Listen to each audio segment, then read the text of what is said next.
on Naoya Inoue, the great Naoya Inoue, against the burgeoning greatness of Junto Nakatani. Looks like it might Yes. finally be on the horizon, man. And but before you rip, Inoue saying to Nakatani in Japanese, "Let's make this fight happen." It was like an awesome anime moment when like one protagonist, one hero looks at the other and it like smiles at him and the wind's blowing and his hair's blowing as he's smiling at him and he's like, "Hi, like let's make sure let's make sure we meet up and fight in the finals and that we always push each other to our ultimate limits." And then the other guy's like, "Yes, of course." And they just agree as like noble warriors, like Ken and Ryu and Goku and Vegeta. Yeah, there's no egos. Just let's just fight. Yes, let us fight to find out You who is the you, best you and had a front who's row our. seat to that, Sean, when Jintozaki ran up on Bayern Norman. You were there. That was Yeah, hilarious. That was great. So respectful. yeah, And Brian Norman's like, I love it. yeah. So, but yeah, man, this would be. I think this would kind of be the Leonard Hearns. I think this is in some ways Inoue's Leonard Hearns fight.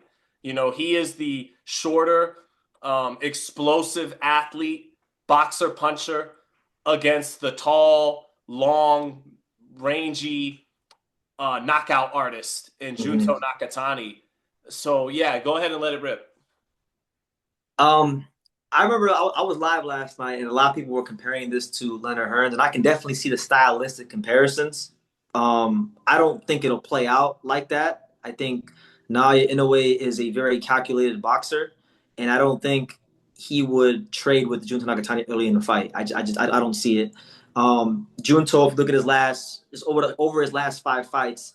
Four of those five fights haven't gone past the sixth round. He gets knockouts early in fight. It would favor Naoya Inoue to take Junto past the sixth round and use his experience, use his craft, use those explosive legs he got to punch in between the shots and sharpshoot Junto, because Junto has gotten very good at operating from mid range and long range. And Rudy Hernandez has added some, a little bit of Mexican influence into that style. But listen, they're at the Tokyo Dome, and one thing I do know about Japanese boxers, when they fight each other, it's different. It's the same principle you could apply for when two British fighters fight each other. They bite down a little harder. We just saw that with Ken Shiro and Seigo Yuriokui, who delivered what is my opinion the best fight of the year so far.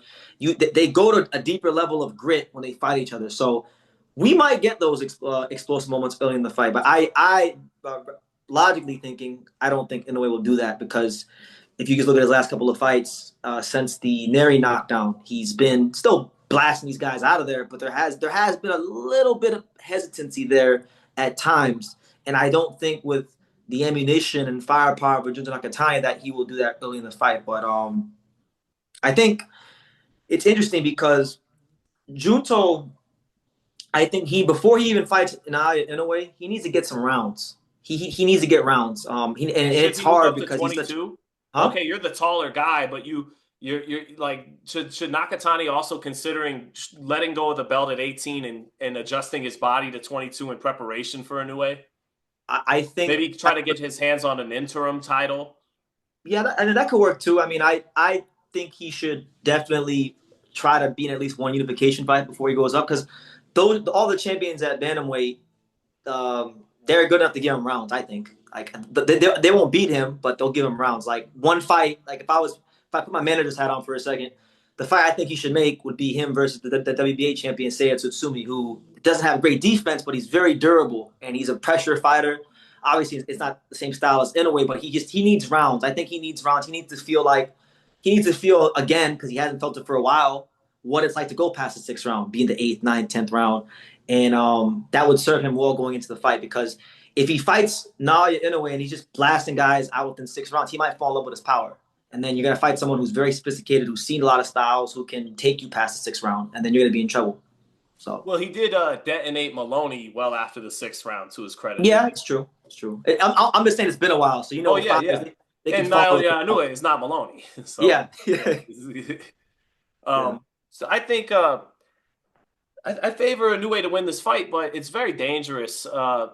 He is. You got to wonder is he dulling his blade a little bit as of late? I saw that last fight against Kim early. by his standards, okay, Mm-hmm. Inoue which are, fans, which by are exceptionally high standards. which are as high as anybody's standards in boxing today, okay? Because he is, along with Usyk, the best fighter pound for pound in the game. Love you, Terrence, but you haven't been fighting enough as of late, and you knock off Canelo, you may very well get right back to number one where you previously were not too long ago. But I think that he was a little flat and almost by his standards, a little uninterested in Kim early. You know, it was Yeah. yeah, and then eventually knocked him out anyways because he's a Inoue, and it only took him a couple rounds to do that. But he got dropped against Neri. Basically, we know the great fighters have gears. Okay, they don't have to summon peak performance every time out, especially against an opponent like a Kim they know they can beat. But I think the last, even in becoming undisputed against Tapales, I still don't think we've seen Inoue at the zenith he was at for the Fulton fight and for the Donaire rematch. Why? Probably because he was incredibly up and motivated at 100% for those fights. He knew those were Super Bowl type fights for his ledger, and he was from another planet in those two fights. Virtuoso. Yeah, yeah, like oh my god. So he's going to be 32 in next week. Nakatani's going to be is 27, but just turned 27, so he's almost 5 years younger. He's got a height advantage, and Inoue is a guy who jumps in and out, and in a more technically sound way runs red lights, just as Manny Pacquiao did. Pacquiao was wild running his red lights. Inoue is a little bit more traditionally technically sound than the Manny's unique style, but he still runs those red lights and gets away with it because he's such an athletic force of nature. And you do wonder, would he run into a Marquez Pacquiao type shot against the left hand of Junto Nakatani? It's very possible. I think he's got to be the favorite in a potential Nakatani fight because he's just a more complete all-around fighter, as good as Nakatani is. And Nakatani defensively, if he doesn't have his distance lined up perfectly against Inoue, he overshoots shots, misses the shot just a little bit off the mark. Or if he pulls straight back out, he's in pulls line for straight right hand. back out. He's just got a huge target area, that long, slender frame of his, and he doesn't got a whole lot of head movement. His distance control and the threat of his brick and his right hook are his defense a lot of the time, and just having sound fundamentals, having a high guard when he needs it, all that. But Inoue's more the bouncy in and out, could drop the lead hand, get jazzy, and do a bunch of creative stuff on the fly. Nakatani has a right hook knockout shot, but basically he's going to live and die a little bit more off landing that left hand. And the thing is, Nakatani, he may only need one or two or three big moments in that fight to beat Inoue. Right. He's just got to line him up and get full extension on his left hand, on his power, or catch Inoue on a right hook coming in with his chin up. I favor Inoue. He's capable of doing more things. If Inoue wins this fight, I know we had Fighting Harada and guys like Ioka. Yoko Goishkin. Yes, you would know that more than me, but a lot of people already feel he's the greatest Japanese fighter of all time. This would just slam the door shut, cement it, forget about it. This would seal his legacy to where his legacy's already sealed. He's already first ballot, but if he knocks out Nakatani, it becomes that much more. Who gives a shit if he gets, iced at some point as he loses athleticism and fights bigger men at 26? If your boy Angelo Leo ices him, so what after that? Yeah. He'll have just been the Michael Jordan of Japanese boxing. Correct. Yeah. I think I gotta give the monster some credit that he's looking for the fight while they're still at super bantamweight, because if this fight was at featherweight, I think it'd be a closer fight. It'd be close to a 50-50 fight than at 22. Junto would get more experience. He'd have more time to fill out his frame. Inoue would maybe not. He would lose a little bit of speed, but I think it's going to happen at the right weight class, and hopefully, he corrects some things and sharpens his blade in these next two fights, because he's going to need it. I mean, he's fighting Cardenas. Cardenas is a good fighter. He's solid. I seen him on Pro Box one time. don't know how good he is really. I He's enjoy his supermarkets. I have one across the street from me. Cardenas. yeah. Shout Got out to good carne Cardinals Supermarket. asada in there. So no. You got Merjon too, who's an explosive southpaw, but he's not long and rangy. But we'll see how it goes. He There's has still a timing lot, and counterpunching. huh? He has timing and counterpunching. Yeah, Yeah. that's what I'm saying. So there's still things that both guys got to get through before they even make the fight happen. But it's good to see that the monster is pushing for the fight. Sean, um, with him being like the face of Japanese boxing, Canelo is the face of boxing in America or North America, Mexico.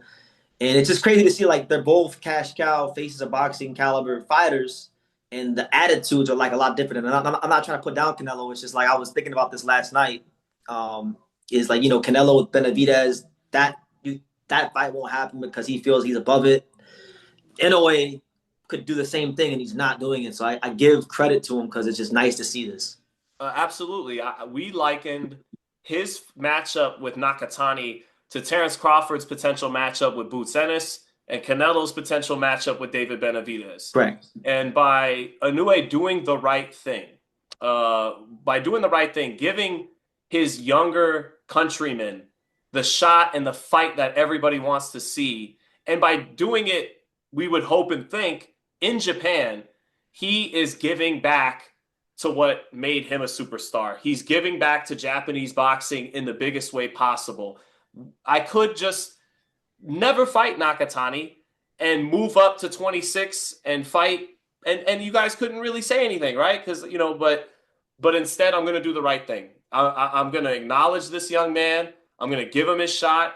You guys can start getting hyped for it because it's going to happen. We're going to meet each other next year.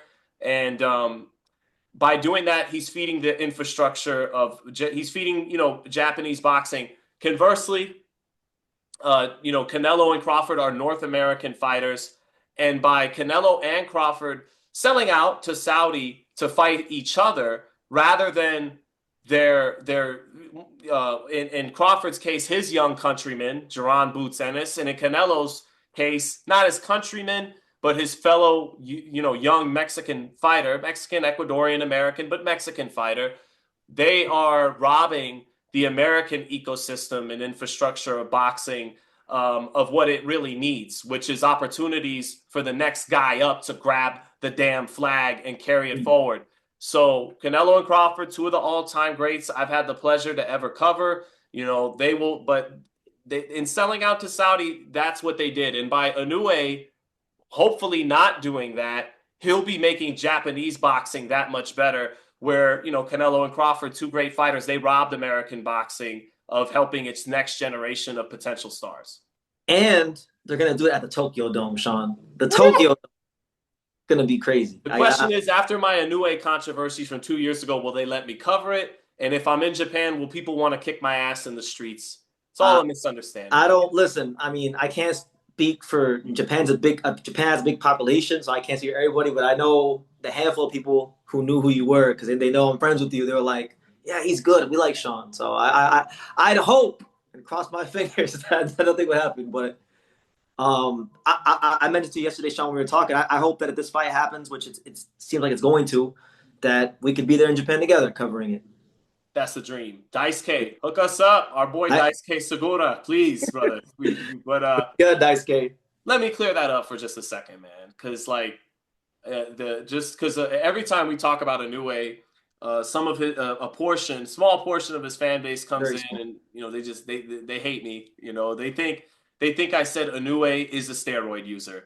I never said that. That's never the quote. What I said was, him at the time complaining on Twitter about the testing schedule, the random testing of VADA, maybe is a mistranslation.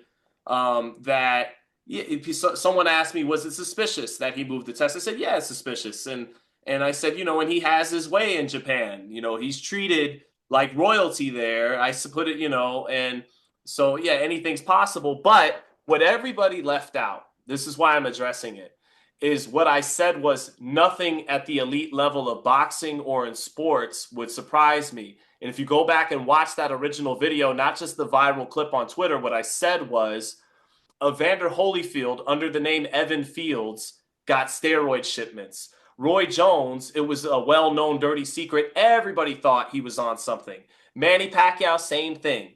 Floyd Mayweather had his T to E levels, but heading into the Pacquiao fight at, high Through the roof. and got an exemption from USADA to drain the IVs and all of that. Canelo Alvarez ate tainted meat.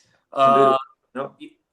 What's it called? Sugar Shane Mosley with Balco and Victor Conti and on and on. I mentioned all of that. And I said to this day, characters like Victor Conti work with your favorite fighters and some of the best fighters in the world. And Memo, I love you, but people always have a raised eyebrow at Memo Heredia too. So when he works with guys, so the point I made, it wasn't to pick on Inoue at all. It was nothing would surprise me if any of them messed with performance enhancing drugs. And the reason why I didn't want to speak on that is, well, now I'm going to go from casting aspersions on Inoue in people's eyes to casting aspersions on everybody. And so that's why I kind of just backed away from it for a while, because that's not exactly fair to the fighters, all based on speculation. But just to clear it up once and for all, that was never meant to just go against Inoue. I think I named a lot more people, some of my favorite fighters of all time. My favorite fighter of all time is Bernard. A lot of people raised the eyebrows of him, of his transformation to light heavyweight when he moved up to fight Tarver with Mackie Shillstone. Nothing would surprise me. Doesn't mean any of them are doing it, but it wouldn't surprise me. It's elite level sport. And the reason I think, and I'll add a little bit, the reason why I don't think it should surprise you or me or anybody is because boxing is the wild, wild west and things aren't regulated, You have again, I never met Memo Heredia in real life. I don't know him I never met him like you. I never met Victor Conti, but I grew up with baseball. I'm wearing a Marlins jersey. I grew up a baseball fan. I remember Victor Conti, being part of the Balco scandal with Barry Bonds, so he has a checkered past. Memo Heredia with Marion Jones and the Olympics and everything that happened with that. So when these characters exist in boxing, which is the red light district of sports, there's no real barrier for entry. Yeah. People already associate boxing with corruption. So if you don't see Victor Conti and Memo Heredia in the NFL, the NBA, but they're in boxing, which already has a certain reputation, then of course people are going to assume. And who knows with those leagues? That's why I say elite level sports. A lot of people have a raised eyebrow. LeBron James still doing the things he's doing at 40. I'm the main one. Tom Brady with I covered the Raiders. Just forget it. Tom Brady with Alex Guerrero. Some people looked at that. How was he able to maintain until his 40s? And in football, you just look at these guys' physiques. Nothing would surprise me. Yeah, so that's that. But hopefully we do get to go to the Inoue-Nakatani at the Tokyo Dome. I think it'd be great for boxing if you could make it, Sean, and vice versa with me. Yeah, I hope so.